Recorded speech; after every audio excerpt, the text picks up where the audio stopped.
Welcome to the Unstoppable Recording Machine Podcast, brought to you by the 2017 URM Summit, a once-in-a-lifetime chance to spend 4 days with the next generation of audio professionals and special guests, including Andrew Wade, Kane Churko, Billy Decker, Fluff, Brian Hood, and many more. The inspiration, ideas, and friendship you'll get here are the things that you'll look back on as inflection points in your life. Learn more at urmsummit.com. And now your host, EYAL Levy.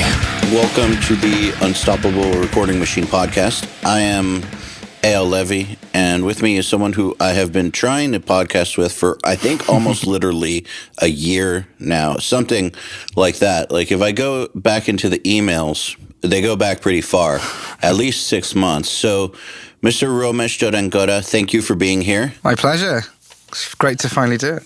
Yeah, it's about time. For those of you who don't know who he is, you should know who he is, and I'm sure that you know his work, even if you don't know that you know his work. He's the owner of Longwave Recording Studio in Cardiff, Wales, where he's a producer, mixer, and he's worked with bands like Bring Me the Horizon, Bullet for My Valentine, Attack and Tack. We've actually worked together on Monuments.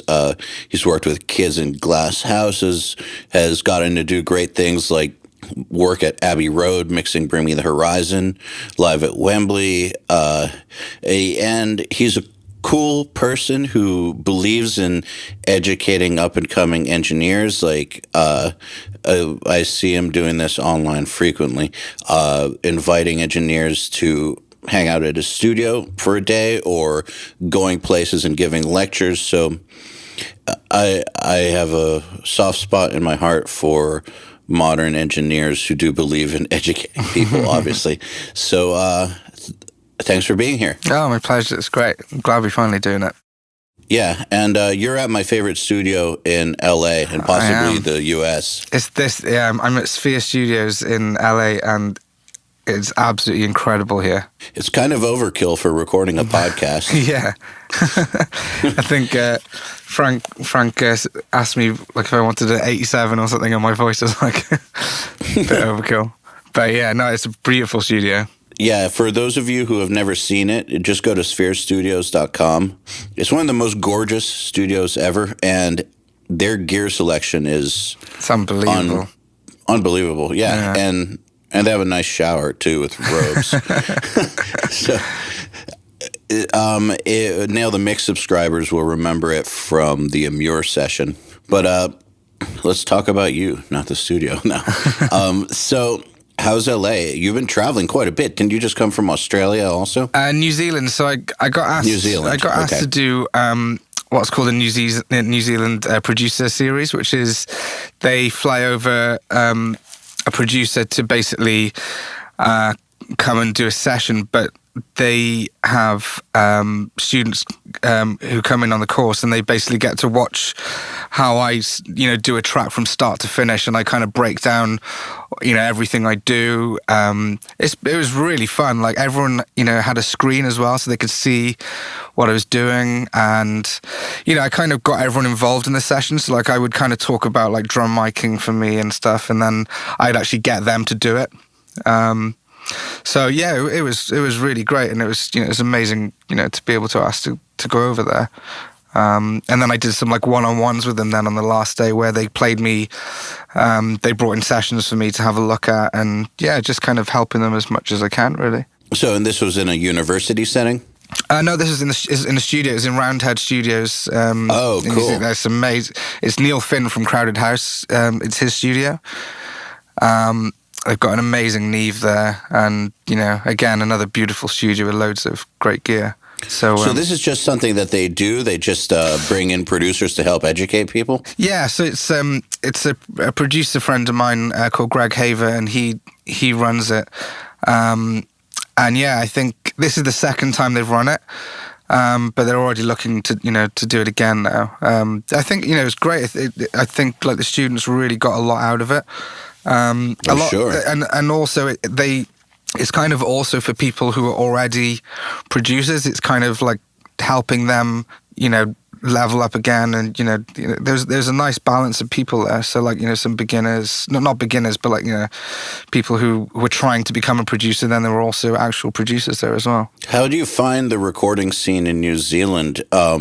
I know that sometimes places that are far off I mean this with all due respect, but a little far off the beaten path, sometimes there's not the same amount of opportunity or not the same level of facilities. Well, it's an interesting question, though, because I kind of spoke to a few people who, like, really impressed me, and I was like, so are you busy?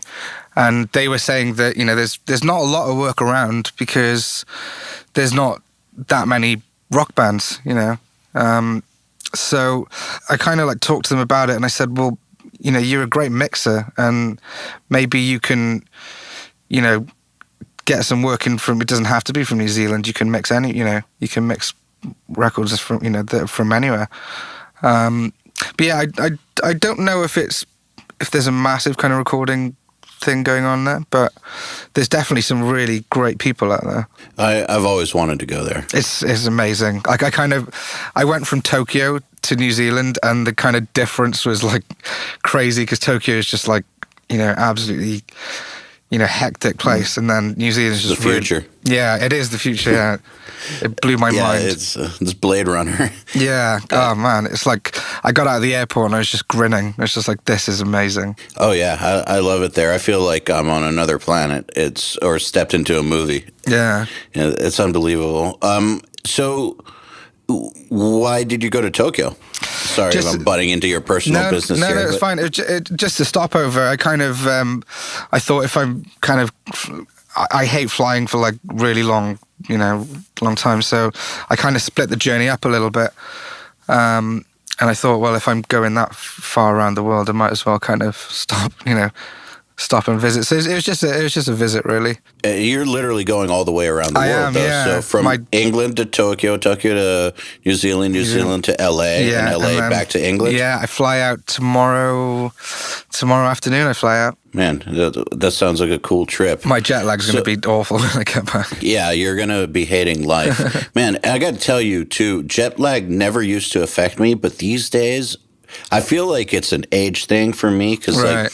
Kind of like the whole thing with drinking, like when you're much younger, hangovers aren't so bad, but now they're like, now I just don't drink because I need to clear a few days afterwards. Yeah, exactly. I'm not willing to have 3 days of my life just be erased from the calendar. I kind of feel like jet lag is kind of the same thing. I got back from Sweden recently, and man, it was just like 2 days of hell. Really? Just trying to catch up just to feel normal again. Someone told me that melatonin's really good for helping you like kind of level out with the sleeping. I don't know if that works or not. There's one little problem with melatonin for me, and I know that this happens to a lot of people, is that it causes vivid, and I mean really, really vivid nightmares. Oh, right. This is like a known side effect. Some people just get the most vivid, primal, horrible, realistic nightmares, and that doesn't. Yeah, I think I'll give that a miss. Yeah, it's like you fall asleep sooner, but your sleep. You're basically descending into in a torture chamber, a mental torture chamber. So with that said, let's talk about you. So you've had the opportunity to work with some of the very greats in the metal genre. Can you talk a little bit about that journey and how you were able to build a reputation for excellence and basically ascend to the level of working with people like Bring Me the Horizon, for instance? I mean, I used to kind of work on, I mean, I still do. I work on a lot of kind of pop rock stuff as well. But I guess the metal thing might have come from, my drums maybe. Because I guess like for me, I like heavy records, but like with real kind of, real drum sounds and stuff like that. And I guess maybe it kind of started because I was, using as much of that kind of stuff as possible. And I mean, I remember when I did a record with a band called Sylosis. We did a record called Monolith. Mm-hmm. And even on that, that record, it's like I said to the band as well, I was like, I really want, you know, the sound of the kit, you know, of the drums to come through rather than kind of using, you know, piles and piles of samples and stuff like that. So, and I think, you know, for anyone who downloaded the Monuments stems, you can probably hear on those that, you know, I spend a lot of time kind of getting the drum sounds right. And I think when you put it all together with all the guitars and stuff on a heavy record, you know, I guess people kind of like that, you know, I think. Do you think that's why Monuments came to you? Because I know that John Brown is very big into real drums. Yeah, I think so. I guess in metal there's not too many, you know, because, you know, I think a lot of people kind of go down either the programming route or the sample replacement route. So I guess that was the reason why I got called in to do it. Well, I think that I have a few theories on this. I think that most people deep down inside would rather have a great natural drum sound that's powerful and consistent. But let's face it, most drummers aren't that good. Yeah. And I think that a lot of people just started just didn't refine their natural drum production skills, and it just became a thing that working with so many bad drummers over so many years, like their skills became really sharp at working with super processed samples, not so much with natural drums. And so even when they have the opportunity to work with a great natural drummer, a lot of these guys still tend to sample the hell out of them because they don't, you know, they're not that confident in their natural drum production. Yeah, I guess it's, you know, if you haven't had the opportunity to work with really great drummers, then, you know, I mean, like I worked with Mike on the Monuments thing, and he is like one of the best drummers. Phenomenal. Oh, it's absolutely brilliant. You know, like, and you know, the things with drummers is like the better drummer they are, the more it allows you to do. Like if they control the cymbals well, then, you know, you're not having, you know, loads of problems with like bleed everywhere, and, you know, like the horrible kind of bleed, you know. So, yeah, you know, like having great drummers just really, really helps. I feel like that's one of the, I mean, not just one of, I feel like that's the difference between a great heavy production and a not great heavy production is this all starts with the drums. If you don't have drums, you don't have shit. I will not start doing any other part of the production until I'm like sold on the drum sound. Because for me, if you get the drum sounding amazing, everything else just falls on top of it really easily, like your guitars and your bass, you know, it all just falls on top. But if you've got a kind of bad drum sound going on, or there's something not quite right, you end up trying to cover that sound with other instruments that you don't, you know, like the extra 20 guitars that you don't really need, and like just to cover it up a little bit. So I you know, I spend ages getting the drums right, and I don't even think about doing anything else until I'm like super happy with it. What does ages mean in your world? I usually like, you know, I usually try and have like a day setup time, because I have a lot of drums, and like even if I'm traveling to another studio, I'll take a lot of my kits with me. So we kind of, you know, do a day, and then we might record a couple of songs at the end of the day. But I kind of spend, you know, the best part of a day kind of trying different snares out. We'll see what heads we want to use in the kits. We'll try different toms, different kicks. Like it's very common for me to like not have a kit that's all from the same brand, you know, like. Yeah, for sure. You know, as one thing that always used to, when I was doing this full time, always used to bum me out was when a drummer would have their sponsor company send us a kit. Yeah. Because then we would be tied into using it. Yeah. And we would have to like film, like we would have to film separately from production instead of just like capturing him recording. Like, because I wasn't going to let the sent drum set like influence the best production decisions. Like, if we want to use a different snare, we're going to use a better snare, you know? Yeah, I was having this exact conversation with someone yesterday, and yeah, we were talking about it, and it's like, you know, I want to use whatever drums sound the best, you know, and it's you know, it doesn't really matter to me what, you know, what deal the drummer's got with the company, you know. I want to use what the best sounding drums are, you know? Yeah, I feel the same about guitars too. And I mean, you can always shoot a playthrough afterwards.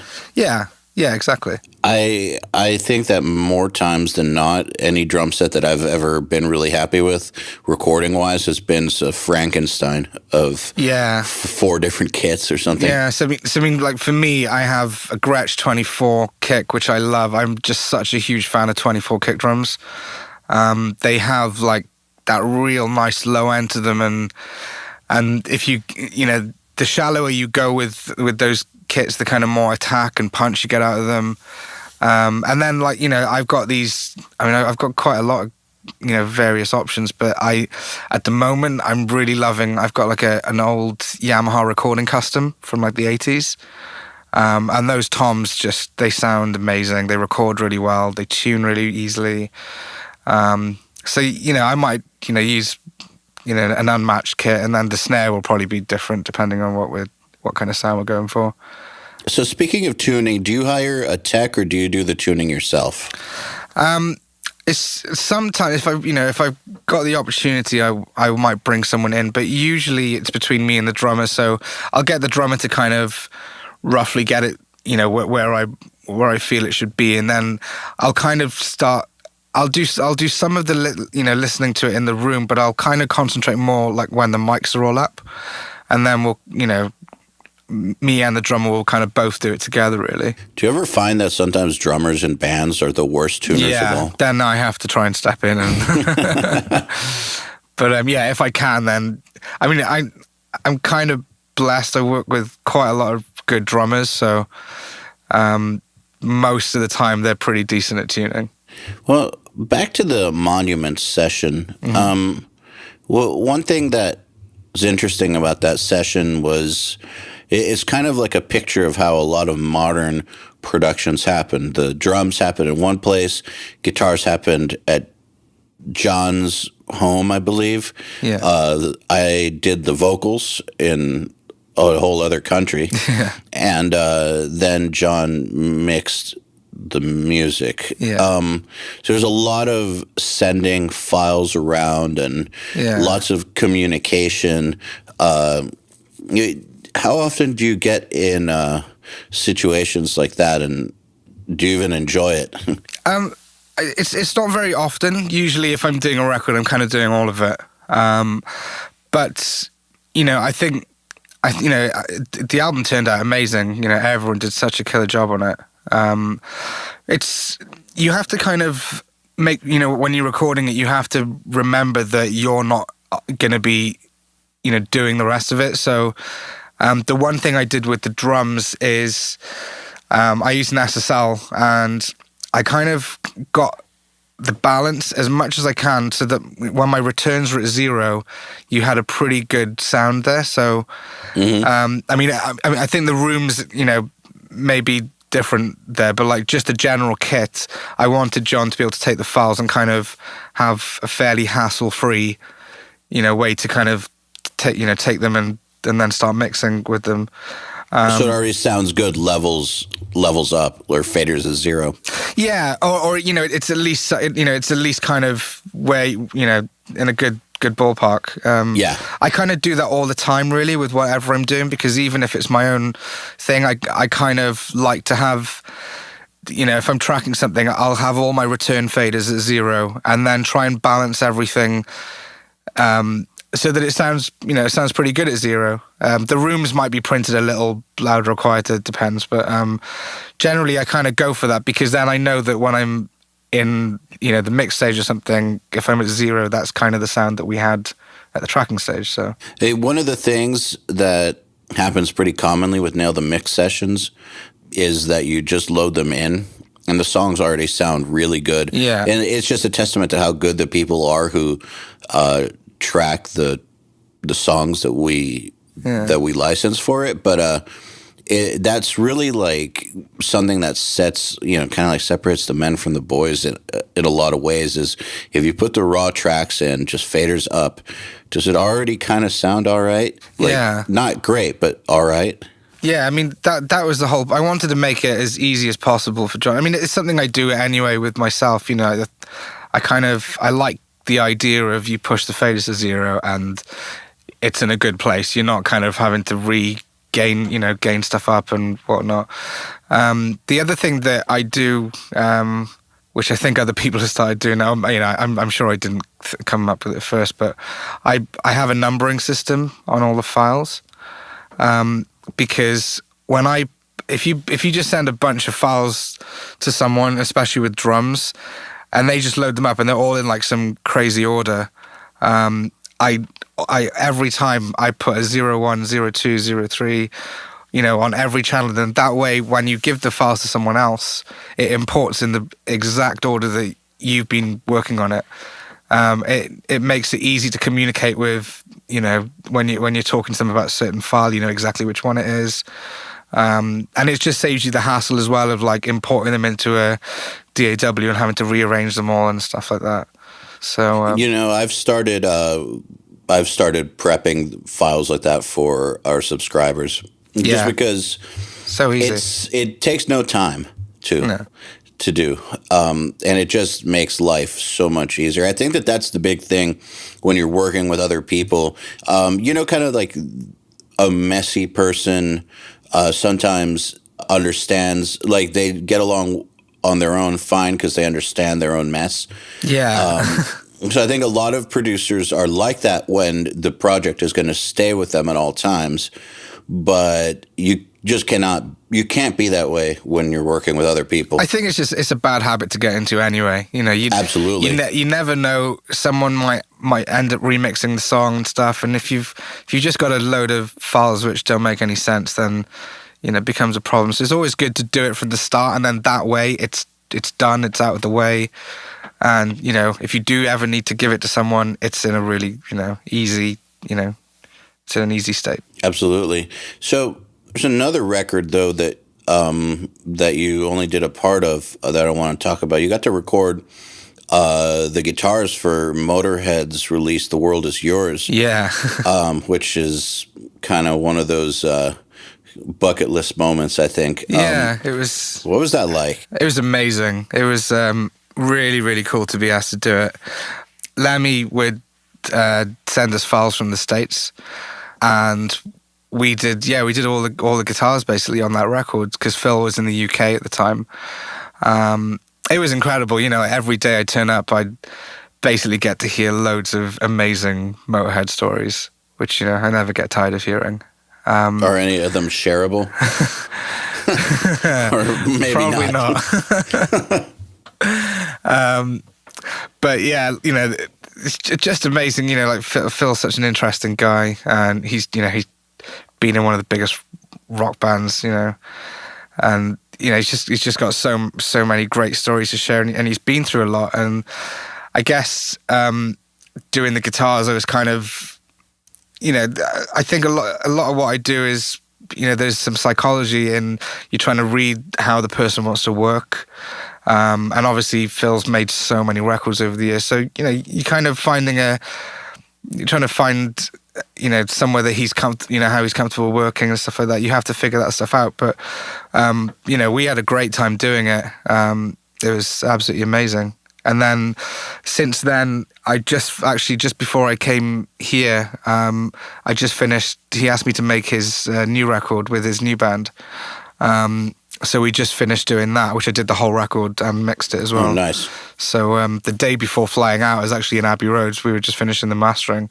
But yeah. I want to get to Abbey Road in a second because I do have some questions about that. But Real quick, when working with guys that are, some of the originals from that generation of the 70s and 80s, who have been doing it for as long as some of us have been alive, do you find a different sort of mindset than you do with maybe musicians that are in their 20s and might be successful, but, haven't been successful for 5 years or maybe 10 years? I mean, I think my approach doesn't change too much. I was kind of always, told by a really good friend who's a producer, and back when I was starting out, he said, never change what you do. The reason why you're being hired is because of what you do.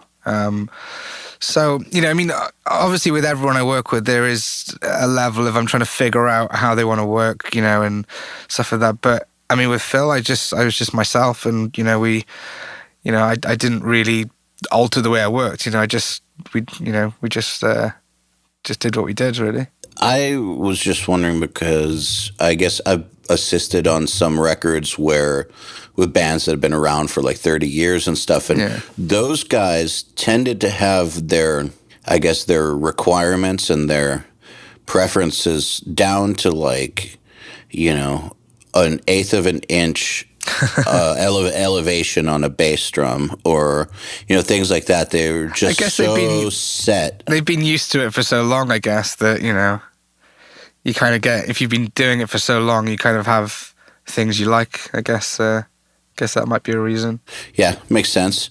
Well, without further ado, you worked at Abbey Road a few times now, right? Yeah, that's amazing. It is the most incredible studio in the world. It's just, I remember when I was younger, I had a photo outside because you're not allowed in there unless you're working there, and I've got this photo of me outside it as a kid because I was like fascinated with the place.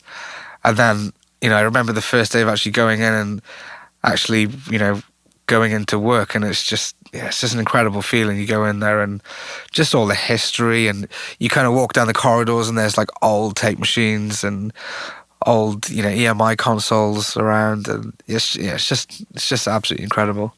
So your first time in there was your first time working in there? Yes. Yeah. Did it seem real? It takes a little while to kind of settle in, because it's just such an amazing place. I mean, you go downstairs and there's like a big orchestra setting up to do a film score, and Studio 2 is the Beatles room, and you just look at the live room. It's just such an iconic room. And then you got Studio 3, which is the kind of more modern room with like I think it's a 72 channel SSL in there. It takes a while to kind of get your head around that you're actually in there working, but it's the most incredible place. I feel like it would be a place where I would only appreciate it after I left. Yeah, you get so busy, like it's been multiple times I'm on the train home, and you're just kind of reflecting on what you've done that day, and when you're working there, it's you're usually like really busy all day. But yeah, no, I agree. Like it's definitely one of those places where you kind of look back and go, oh, that was amazing. Yeah, like, I mean, it's one of those things where whenever I've been around that level of history, it, like, doesn't seem real when I'm around it. Like, I guess when my band was on Ozfest once, and, like, Ozzy would, like, walk right by me, it just didn't seem real. It was just surreal. I didn't how awesome that was didn't sink in until it takes 6 months later. The other great thing about that place is the in-house assistants are absolutely amazing. They're so they're trained so well. I remember I was doing a vocal session there, and we had two mics. We were running two mics because there were two singers in the band, and just them reading the situation when we were about to change microphones for the first time, and I didn't even have to say anything. It was just done. He just gave me a look and just nodded. It's done. They're absolutely really great staff there as well, which is so important to any recording session. I agree. So you mixed Bring Me the Horizon live at Wembley there. Yeah. So, I mean, we all know that with mixing, you don't necessarily need the place with the best live rooms or orchestra pits. Like, why go through all that trouble to mix an album? So I'll talk a little bit about the session. Sure. I actually mixed both live at Wembley and live at Royal Albert Hall in my studio. But what I did the 5.1 Wembley mix at Abbey Road in the penthouse. Ah, I see. Okay. So it might be worth kind of discussing how, why and, all that. I'm actually very curious as to why you would do that. Why not just do it at your place? I don't have I did the stereo mix at my place, but I don't have a 5.1 system at my place. So we kind of went there because they've got an amazing 5.1 mix room.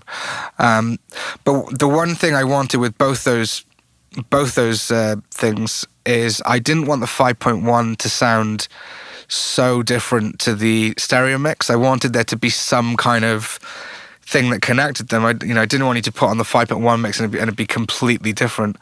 So what we actually did was, once I finished the stereo mix, I stemmed it into about 25 different stems.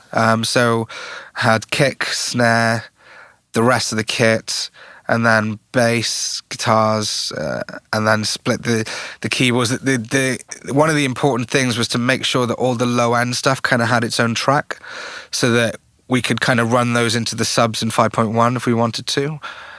So when it came to like the keyboard stems, they were kind of split up a little bit. Okay, this keyboard track's got more low end in it, so maybe we'll separate that off. And then, what about bass guitar? Did you separate the bass guitar into high and low? Not into high and low, just one track of that. It's because you can just kind of dial in how much of that you want to then send to the sub. You don't have to send the whole thing into it. Yep. Oh, okay, got it. And then the whole point of doing this was then if you imported those files into a fresh session at 0, it plays the stereo mix.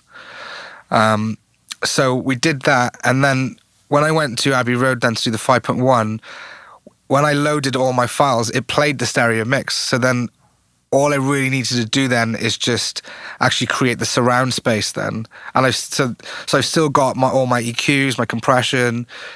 The mix sounds the same. It's just now in a 5.1 environment where it's the whole thing with both those releases was I wanted to make the listener feel like they were watching the band. I didn't want like a comedy guitar solo to come from behind you or anything stupid like that. A guitar solo to come from behind you? Well, just surround panning. There's nothing weird like that going on. It's just amazing. Yeah, it just kind of made it so that it felt like you were in the gig. One thing I did with that, with something I do if I'm doing surround, is we actually fed. I took the ambient mics from the show and ran them into a Bricasti reverb with a very dark, fairly long kind of reverb on it, and we kind of fed some of the band as well into that same verb, and I kind of placed that towards the rears. So when you're actually listening to the gig, you're also getting this kind of dull, reverbed sound behind you, which is kind of what you kind of get sometimes when you're at a show. So there's things like that going on in there as well. And how long did this take? Like, is this like a significantly more involved process than a regular mix? The 5.1 just took a day to do because the mix was already because it was already done. You just kind of placing things really, and then checking it's all going to work, and in 5.1. I mean, the Royal Albert Hall show was one of the biggest and hardest mixes I've ever done. All right, let's talk about that. Did that involve an orchestra? Yeah, I think it's like a 52-piece orchestra, a choir, and you're also trying to make the band sound massive as well. Yeah, talk about two things that don't want to work together. An orchestra and a band. Yeah. And they sound incredible when they do work together, but it's such a technical challenge to make it work. Yeah, the whole thing was just really hard. I mean, I went to the show as well, and the show was incredible. So I knew the show really well. But yeah, the difficult thing was making the band sound big, and then fitting an entire orchestra on top of that, and then fitting a choir on top of that as well. The one thing I did, there's a lot of automation in that session. I think a lot of people, when they're mixing stuff like this, sometimes have the ambient mics like really high and then just blend everything around it, but you get a really washy sound that way, and it's also very echoey, and I wanted it to sound live but still really nice and clear, and so all through the show the the ambient stuff is just got so much, fader rides on it, and I mixed it to the picture. I think that was so important for me, because your mix kind of goes off what you're seeing as well. So like during the show, there'll be certain points where there'll be a shot of the strings, and the strings then on the mix just getting out, just a slight push, just so I wanted for the video and the audio to connect. So when you're watching a string play, you can hear what they're doing a little more clearer. It's only very subtle, but or drum fills maybe. Yeah, if it happens to be a shot of the drummer at that point in time. So I mean, I'd pick my moments because you don't want to kind of do that all through the show and make it obvious. So basically, I had 16 moving faders, which I could, you can't do it. It's so hard to do a show like that with a mouse. You need real faders to do it. So I kind of locked the last bank to like the main kind of group components. So like the crowd mics, the two main vocal mics, and a submix of the orchestra, a submix of the choir. So I had those faders on my hands all through, the show. So, it allowed me to kind of watch the video and kind of do rides really easily. But yeah, it was such a difficult one. I actually mixed it twice because I mixed it the first time. Well, I mixed about 6 songs for it. I don't even know if the band knows this. But I mixed about 6 songs. I took it back to my house just to watch it. And I was like, it sounds great, but there's this last 5-10% that I think, because it's such a massive multi-track, there's so much balancing to do on it. And I kind of gave myself 2 options. I was like, well, I can either edit this mix or I can just wipe it and start again. And I chose to just start again. Man, sometimes that's the only way to go. Sometimes it's the best way to do it. And, I always get days where, I mean, usually I mix no problem, but you might get a day where it's just not happening or it could be better. And sometimes I find it's just better to start again, and then that one day you do it again, everything kind of aligns for you, and everything starts happening right. And I'm so glad I did it because I'm really, really happy with how it turned out in the end. How long did it take to mix that whole thing? On and off, it was about a month. It was. That's not so bad. Yeah. For a monster project like that, that's not so bad. It wasn't constantly every day, but yeah, I mean, there was so much to look at. And even the stem printing took so long because don't forget, if you're doing 20 stems for the surround thing, the show is like, almost, an hour and a half at least. So you've got to do that times 20 stems. It's a lot. It's a long time. I actually did this thing where I set the set when I was coming to the stem part, and this might be handy for some people. When I was coming to do the stem things, because it's such a long show, you don't really want to be sat in the studio waiting for each of these things to finish. So I set the session up in a way that I could remotely access the computer.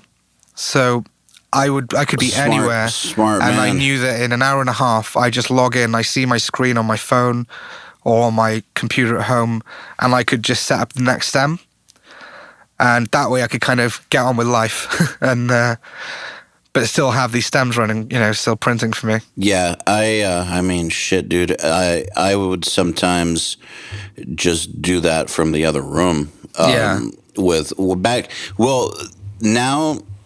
And I don't know if this is unique to the situation of mixing that, but now I have a template that's basically routes all stems out. So as soon as I'm printing the final mix, master of the song, I'm also printing all the stems at the same time. That's great. That's a good idea. It definitely made life a lot easier. Yeah. But before I had that, I would just screen share from another room and be working on something else and then just hit record, check in 5 minutes, hit record again, check in 5 minutes. I think one thing I did once, I was mixing a record on an SSL, and the one thing we were able to do on that one was use all the the bus outs, and then so I had the entire session on the desk, and we were able to like timecode sync my rig to their Pro Tools rig, and just print all the stems in one pass. Using the bus outs, which that was also an easy way to do it as well. That definitely works. So you worked with a band called Kids in Glass Houses, which I know are successful pop rock in the UK, but they're not very well known here. But you were telling me that was actually a really important record for you. Could you tell me a little bit about working with them? I mean, this is going back a long time ago. I did it's an EP release with them back in the day, and that record, that EP we did, got them signed to Roadrunner, and it was an important record because when that record got released, it really helped my career develop. And then, how long had you been going for it before that? I mean, 4 years maybe. I can't quite remember, but I mean, I was already kind of getting a lot of work in, but that kind of took it to the next level, Mm-hmm. And also you're dealing with Roadrunner, the label, and which is a whole world, in and of itself. Yeah, of course, yeah. That's an education. But yeah, it was a really important record for me. It took, we spent quite a while making it, and it did really well here. And they still influence a lot of the kind of pop rock bands in the UK. I still get a lot of people coming up to me talking about the album. So yeah, I felt it was a pretty important one. How did it change after you made that record? Like, how did your career change? Well, I think after that, I think after that, my next phone call was, the big record was probably Funeral for a Friend.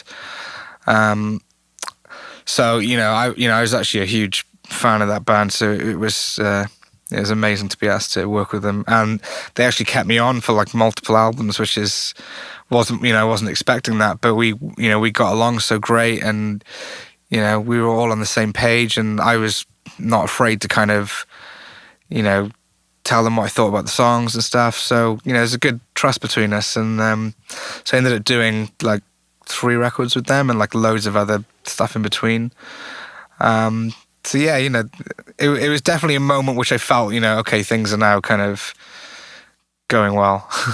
So at what point did you find that you needed to get an assistant, or do you use an assistant? I do. So I have a really great assistant in my studio, which I actually have them kind of set up like on a retainer, because it's quite unusual for that to happen. But for me, it is. My assistant is so important to me, because I want to kind of walk in the studio and things are set up how I want, and I don't really want to have to get involved with thinking about that stuff. I've got other things to kind of look at.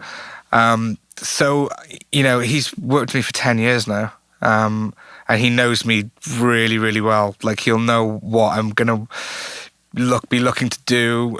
He'll set up the mic switch he thinks I'm probably going to like, and then at least we've got a starting point, because then I can go, okay, I don't like this mic on the rack, let's change that or something. But I have him there permanently because it makes my life so much easier, because I can then concentrate more on talking to the band and like going through songs and stuff like that, than not having to worry about, is this patched in here, or, stuff like that, So it's super important for me. I think generally it's kind of why I help a lot of people who are looking, people in universities and stuff. I'll sometimes take them on to kind of show them how important it is, and, how to behave in a session. And, I think if you get a chance to do this with a producer, it could be a job for a very long time if you get it right. Well, let's talk a little bit about how to behave in the studio, because that is so important. Yeah. What do you say to people who you meet at these at these classes that are super eager, which is exactly the way you shouldn't be. Yeah. When at a studio, Yeah. like, do you tell them, dude, you got to chill, or how? Like, I mean, most people are kind of clever enough to realize that you can't come into the studio and be talking all the time. So, I always tell them just got to be really quiet, observe everything, take in what's going on, and, be helpful at times when you think you're not going to get in the way. So, whether that's kind of coiling up some cables that are a mess on the floor or whatever, just things that are really not going to get in the way of the session running. You don't want that.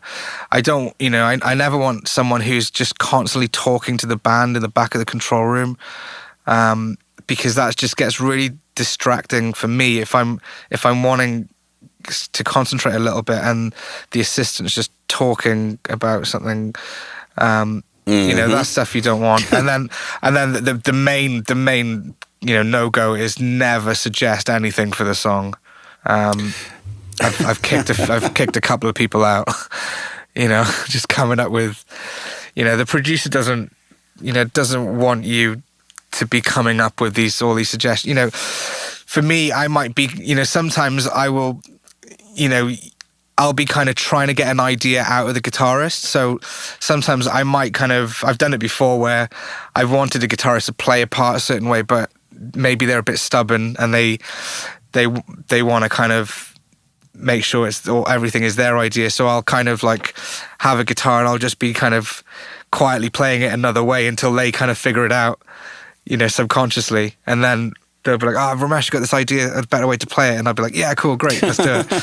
And so if you've got an assistant who kind of chips in and goes, oh, you should play it this way, you just kind of ruin that whole thing that the producer was trying to do, which is extract the idea out of the guitarist.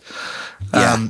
So, stuff like that. And also, it sounds stupid, but whoever makes the coffee is the band's best friend, and just things like that.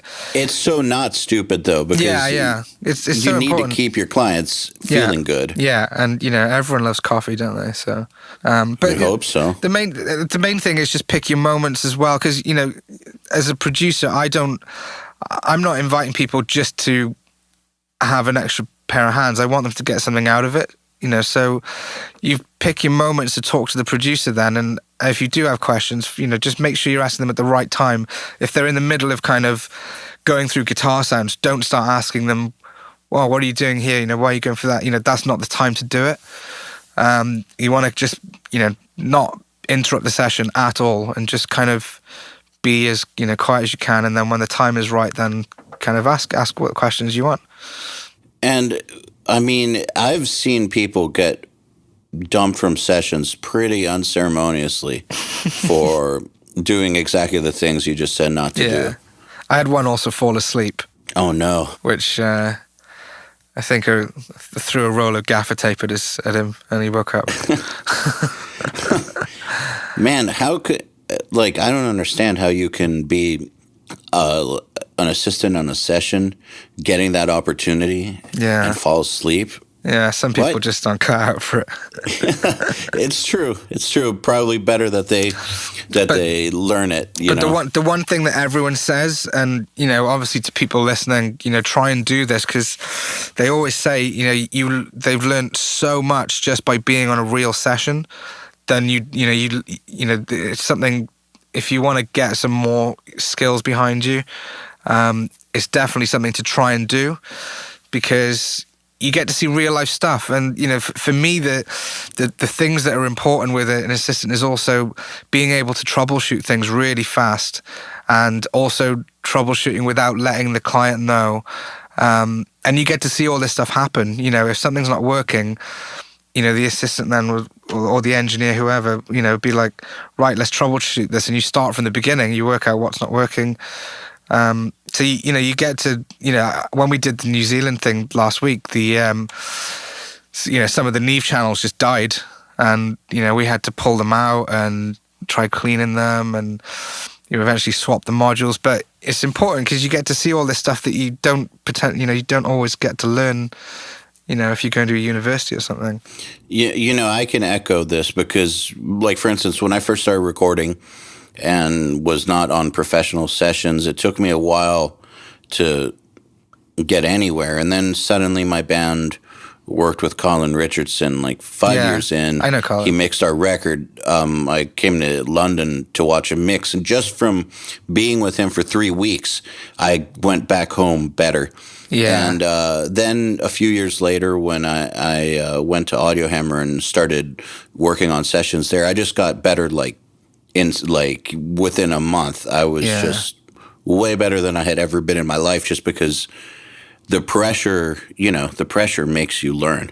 Yeah, of course it does. And I think it's just seeing other people's ways of doing things as well. And, it just all helps you it helps you with your own techniques, So it's definitely something which people keep telling me that, they get a huge amount out of by sitting in on these sessions. There's some exceptions to that rule, like my partner, Joey Sturgis. He's kind of never worked under anybody and just developed his own way of mixing. Yeah. But he's definitely a freak and an outlier, in my opinion. Like, most people can't just teach themselves a method of mixing that's brand new like that. Most people, do need a mentor of some sort. I think it at least helps, if you want to kind of expand on where you are, then I think it definitely helps to kind of have some extra knowledge. Absolutely. And how does someone go about getting an internship or an opportunity with you or someone like you, in your opinion? I mean, I usually get emails, but to be honest, I tend to only give them to people that I've met. Like, and a lot of the time it's I'm on a night out or something, and someone comes up to me. But that way you kind of know that they're going to, you can kind of tell if someone's going to maybe be a problem or whether they're going to be all right in the studio. But, usually I read all the mails that come in to do anything like this. And as long as you kind of present yourself in a good way and show that you understand the etiquette of kind of, being an assistant in the studio or sitting in, then, I'm quite happy to take them in, if I can. Well, I just think it's brilliant that you said that generally you have to meet them in real life, because, I mean, really, like, you're not going to bring someone to your studio to be around your clients who are in big bands and legendary bands. You're not going to just bring someone off the street who you don't know. Especially depending on the client, I'll be very strict as to, who I have. And so, I've got a few people who I've let them stay a bit longer, and so I'll kind of if they've been really great, I'll kind of offer them back, and there'll be people who I know will not cause me any problems in the session. But yeah, I definitely kind of pretty much go with the people I've met, because then you can kind of gauge how it's how they're going to be. Yeah, especially these days, it's kind of hard to enforce that, just because the internet is such a part of our lives, and you get hit up from people from all over the world. But it really, we tell people all the time, if you want to work in this field, you need to go to where the jobs are, because really, like, your best opportunities are going to come from people that know you and who have decided that you're a cool person. If they already have pre-qualified you as a cool person, it's almost like, for instance, I know you work in Cubase. Nuendo, I meant. Nuendo, sorry. Same kind of thing. Close enough.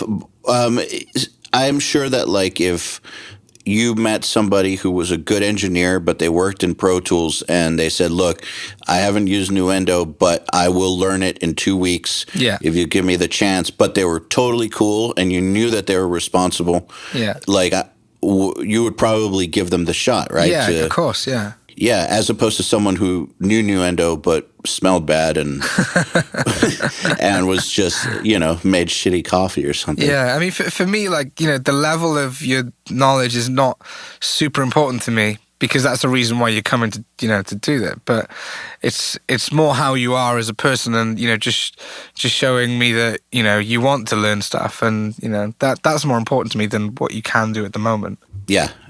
Completely agreed. So I've got some questions here from our crowd for you. Okay.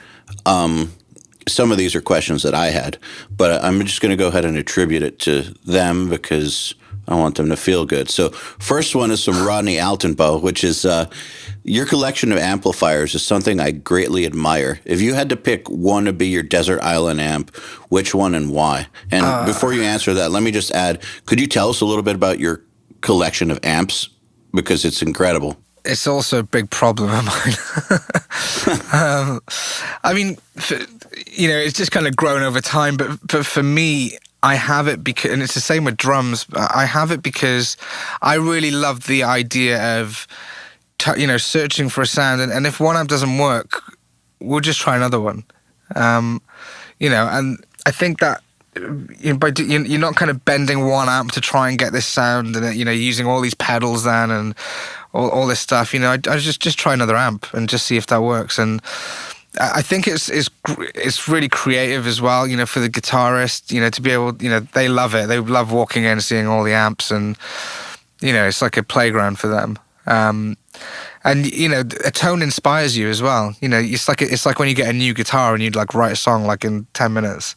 A tone is exactly the same. It's like it's kind of, one thing I don't really massively do is like a lot of reamping, because for me, I feel that the guitarist and the amp, the guitarist will play to the sound that they're going for. So I tend to spend a lot of time with, the guitar amp and making sure that sound is right going down. So the collection's got loads of Marshall stuff there. There's, an older PV150, 5150 Mesa dual rack. I don't know how I would go about picking an amp because they're all suited for different things. I feel like I've been involved in studios that have pretty big amp collections, and somehow 5150 block letter made it on like 70% of the rhythm tracks. Yeah, I agree. That is one of my favorites, to be fair. It's strange, right? Though, and it just sits in the track really well. You're not the only person to say that. Yeah, I know lots of guys who have lots of expensive amps, and somehow that amp tends to just always be a mainstay for everybody. Yeah, totally. It's the same for me. I think it's an amp that, it's got loads of weight behind it in the lows. And it's got teeth. Yeah, it just sits in the track really well. And, like as a rhythm part or even leads, even on Phil from Motorhead's new records, we used it for all the lead stuff. It's got, it's great for that sustained sound. But I'm with you there. That's definitely one I use loads.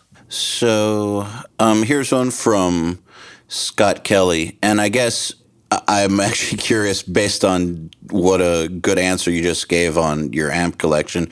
Scott Kelly is wondering, what are your thoughts on amp sims and profiling amplifiers? Do you use them at any point during pre or post production, or are you strictly going through your amp collection? I think I actually had one of the first Kempers in the UK. And I kind of got it because I was like, okay, if this works, then I can have all my amps and use them in my Studio B. I'm not going to go down the debate of whether it sounds the same or not. It's a big hole. I'm not going to fall into that. It's like Mac versus PC. Yeah, but I've still got all my amps. I haven't sold them. So I think that the big debate, which is stupid, is what's better, because what's better is whatever you can get results with. But exactly, yeah. To say that a digital amp sounds like my Bogner Ecstasy and feels like it, that's not true. Yeah. The Bogner Ecstasy feels like the Bogner Ecstasy. Yeah. But no other 2 amp feels like it either. Yeah. But it's whether it sounds good or not is the main thing. Yeah, that's I agree. what matters. Is what results you get out of it. That's what matters. The one thing that I think the Kemper is absolutely amazing for is like cleaner and like slightly crunchy sounds, and I kind of use it for that. I've got like my Vox AC30 profiled in it, and it actually came up pretty good. It didn't sound exactly like the amp, but it sounds great. So I use it a lot for clean stuff, and you can really go nuts on the delay options in that unit. So I use it for that, but for me, really, anything like that, I'm generally just using at the guide stage. So like when I'm starting the track and I'm tracking the drums, I might just use the Kemper and something else. But then I'll go through real amps then when I'm actually doing the record. Makes sense. So here's one from Connor Reesing, which is Sylosis' Monolith album is one of the best sounding metal albums ever. I've always thought that the drum sound is especially incredible, and I was wondering if you could explain how you achieved it. It sounds huge and very natural, yet doesn't lack any clarity or punch. Cool, thank you. I'm glad you like it. I mean, it was just going back to what I was talking about earlier. I wanted the drums to be as natural as possible. So I mean, it starts at the tracking session. If some of the hits are weaker, you have to replay it, and you have to kind of.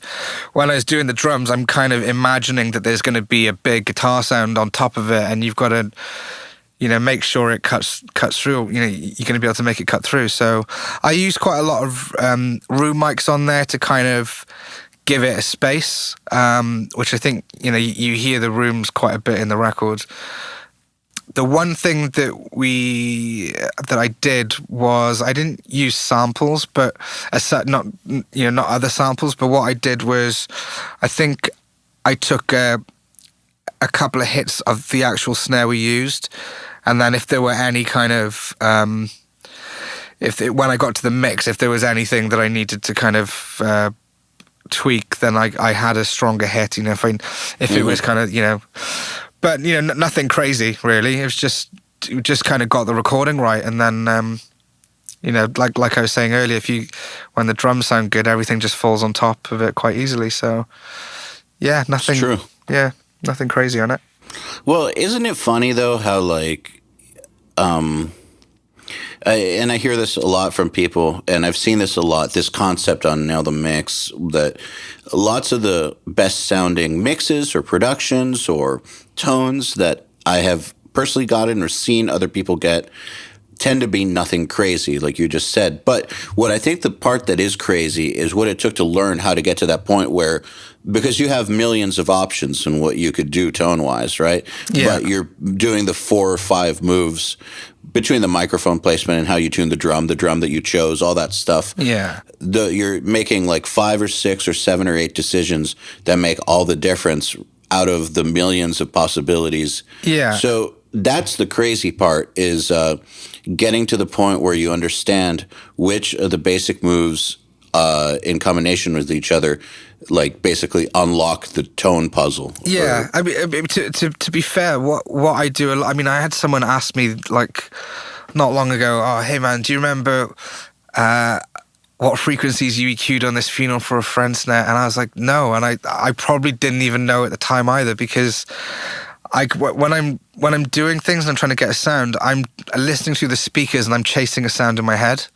Mm-hmm. So I mean, obviously, I know what the frequencies will sound like, but I kind of disconnect myself from any super technical things. I go for what feels good.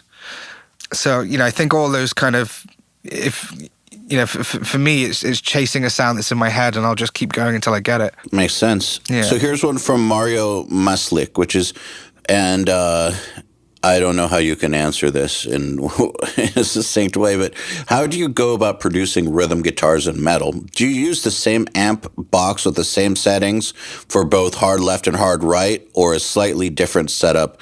What's your go-to mic in this case, and how many tracks do you record for each side?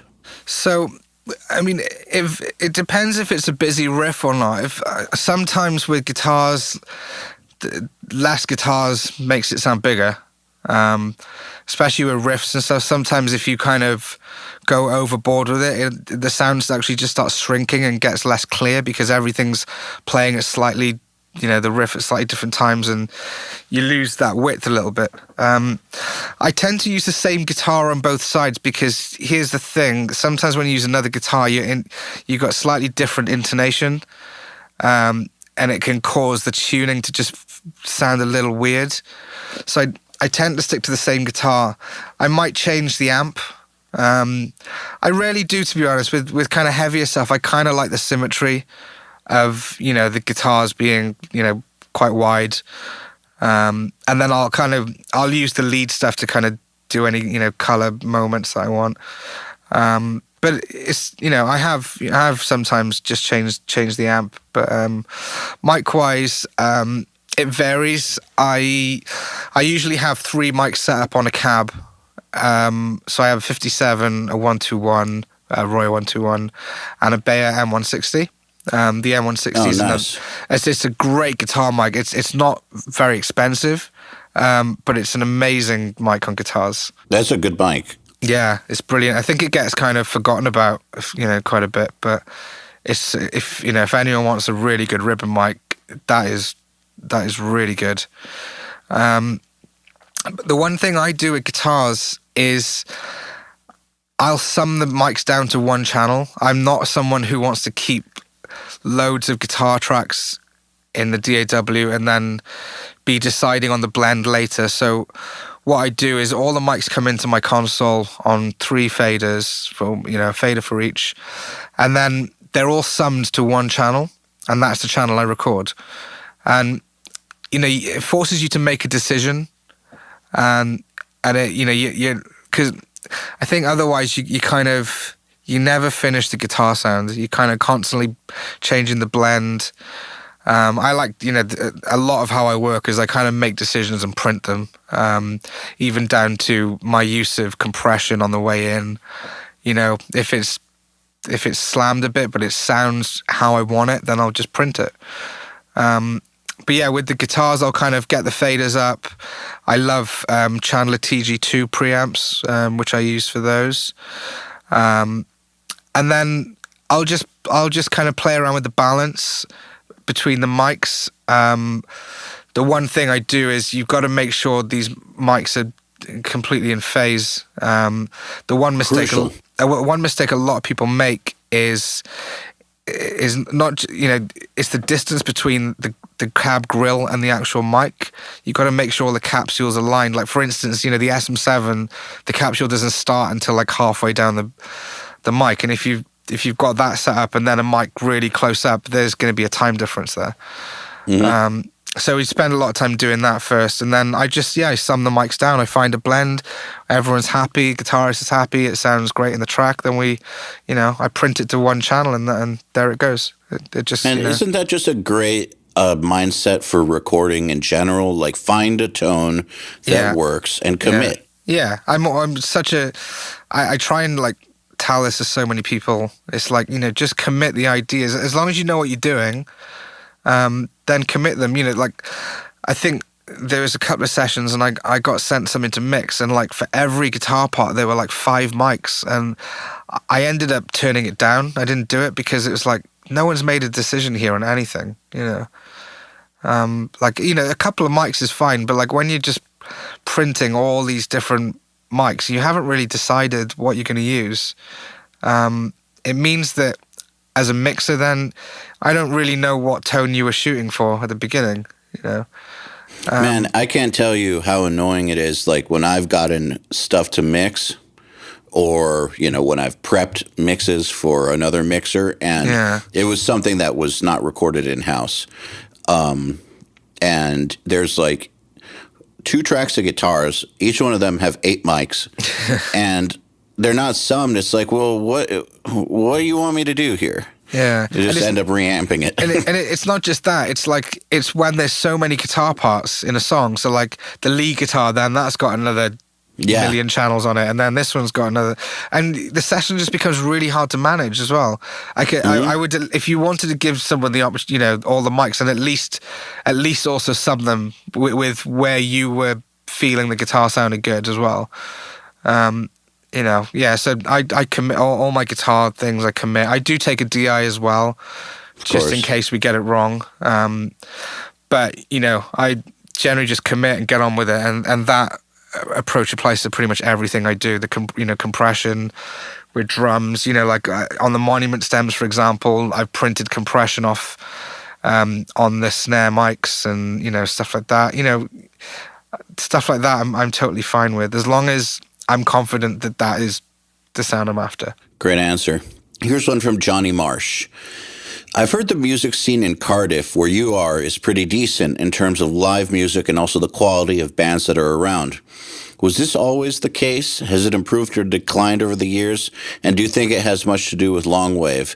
If I try to explain myself a little better, I'm coming from an area where the live scene is dead and the recording scene is geared more towards grime and similar styles. Right. I'm trying to ascertain if the best attitude is to go to where the good music is or adopt a build it and they will come attitude. Sorry if I haven't explained myself very well. I think you explained yourself just fine. Yeah, I think it makes sense. I mean, for a very long time, Cardiff, Wales in general, has had a very, very strong music scene. I think there was a time when it was, amazing when, you had Funeral for a Friend, you had Bullet, Kids in Glass Houses, The Blackout. There was just a ton of bands constantly doing well.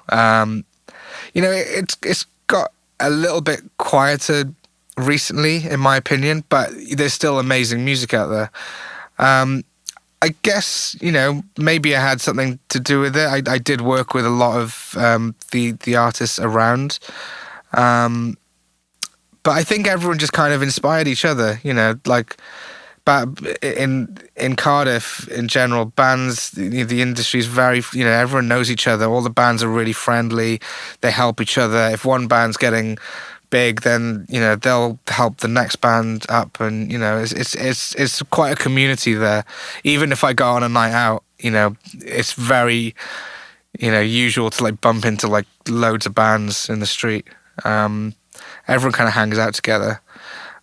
In answer to your other question, it's not a bad idea going somewhere where there is a big scene, because you can go out and I think it'll probably help you get work, but that's it's not to say that you still can't be involved from another place.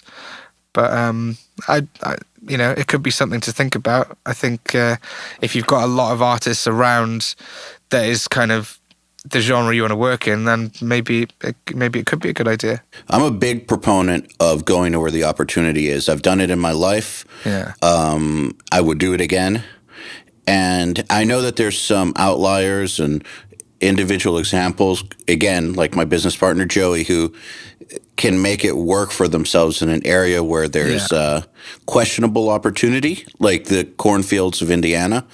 But by and large, and I think that it's not realistic for people to think that they are outliers. If you're an outlier, you just you are. You know what I mean? And it's almost not for you to decide that. Kind of like it's not for you to decide if you're a genius or not. If you are, the world will kind of bend itself to you. You shouldn't assume that that's you. And you should just assume that you're not going to get lucky and that you're going to have to struggle. And so you want to set the odds as in your favor as possible. Yeah. And so go to where the opportunity is. Yeah, stack the odds in your favor. And it also allows you to integrate with a scene there, and I think it's a good idea. Yeah, absolutely. Make it happen. The younger, the better. Yeah. I mean, just don't do it when you're 35 and have kids. And, exactly. Do it when you're 21. Yeah, well, you can. So here's one from Caleb Spencer, and you've already answered half of this, so just saying, we don't need to go over it again. So, love the sound of your recordings and mixes. Could you mind talking about the process of how you record and edit guitars? So, we already talked about how you record guitars, but what about editing? So, okay, it might be a good idea to explain my workflow in general. What I do is, so we have a bunch of machines in the studio, and they're all connected via Ethernet. They all talk to each other. What it means is, I'll just talk about drums very briefly. If I'm doing drums, when I finish doing that drum track, the one thing that usually happens is you have to then just wait around for ages while it gets edited. If you need to edit it. So we have a system, workflow where my assistant will then see that session file, and then he can start editing it, and then I can actually start tracking another song. Mm-hmm. So all my edits get done in the background of a session, which just means I can use so much more studio time. I can get a lot more done in the day than waiting around, So, especially when you're on a tight schedule somewhere, just having all that editing stuff happen in the background is just it's just a massive time saver. With guitars, I don't want them super edited. I like quite a natural approach. I mean, a lot of it, again, will just go back to the tracking, really. Just making sure that the takes are good, Sometimes I'll have the guitars kind of lined up a little bit, especially if there's like a stab section or something. But generally, I'm not really doing too much. The less I can mess around with it, the better. I think that's a good way to be with guitars. Yeah. Okay, here's one from Miami Dolphin, and the first thing he said is finally in all capital letters.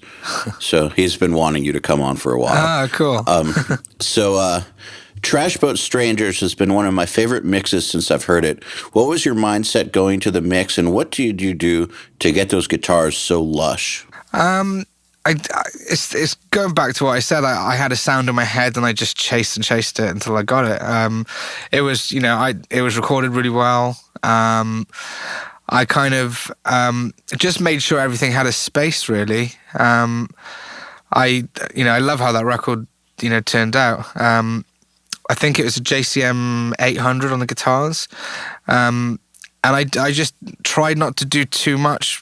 Apart from kind of get use EQ to get it to sit down a little bit. I very rarely compress guitars. I find I quite like guitars, having a bit of room to play with dynamically. So, nothing crazy going on really. It was just getting the drums to sound good to begin with, and then everything just falls on top, pretty well. So yeah, nothing strange going on with them. Just good source tone, and just knowing when to not mess around with it too much. I feel like lush guitars is one of those things that's also kind of hard to describe what they mean by that. Yeah. Do you have I imagine, do you know how to even define that word? Like, I know what I imagine it to be, but I imagine lush, I think of a peacock. I think of lush and I think of a peacock and palm trees. Yeah. And stuff, but I don't know what that's got to do with distorted guitars. I don't know. In Wales, lush means good, so... Yeah, fair enough. So, Romesh, thank you so much for coming on the podcast. It's been my pleasure. A pleasure talking to you, and let's not wait so long next time. Yeah, let's do. I love what you guys do, so it was awesome to come on. So we'll do it again sometime. Yeah, maybe we'll do Nail the Mix or something. Too. Yeah, that sounds great. We'd love to have you on, and I know that the students would love that too. So. We'll talk. Let's make it happen. We'll do it. All right, man. Take it easy. Awesome. Thank you. The Unstoppable Recording Machine Podcast is brought to you by the 2017 URM Summit, a once-in-a-lifetime chance to spend 4 days with the next generation of audio professionals and special guests, including Andrew Wade, Kane Churko, Billy Decker, Fluff, Brian Hood, and many more. The inspiration, ideas, and friendship you'll get here are the things that you'll look back on as inflection points in your life. Learn more at urmsummit.com. To get in touch with the URM podcast, visit urm.com/podcast and subscribe today.